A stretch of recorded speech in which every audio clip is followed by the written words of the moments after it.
There's something that happened. Something definitely happened. It was not a clear uh, takeoff and procedure. When you look at that aircraft prior to its impact, the wheels are still down, which is not a normal case for this type of aircraft. Usually, the wheels are stowed within about 30 to 45 seconds of takeoff. The engines.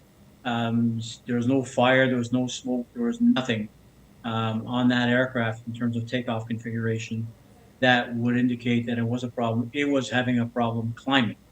So the question would be, what were the electronics? What were the hydraulics on the airplane doing? Were the flaps extended? Were the engines getting full power? Those are questions that can only be answered when we have a look at the black boxes, both from the voice cockpit recorder as well as the avionics recorder on board the airplane. The world is hanging around waiting for somebody to basically clear the aircraft from a design or a production issue. So, everybody that's flying these airplanes, including Air Canada and WestJet, are sitting back and getting, worried about how quickly are we going to know whether the aircraft that we fly is cleared for operations. And that will be done fairly quickly. The black boxes on this airplane are easily identifiable.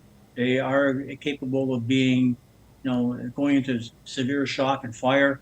So we know where those boxes are situated on the airplane. So retrieving those boxes should not, I repeat, should not take time.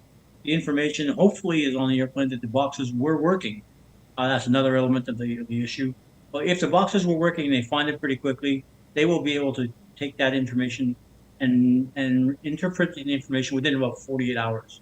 So we'll know within the next 2 or 3 days, is this a problem with the aircraft, or is it a problem with the air in the operating procedures, or is it a problem in the cockpit of this aircraft? So those are the three big questions we have to get answered, and we'll get answers to those questions.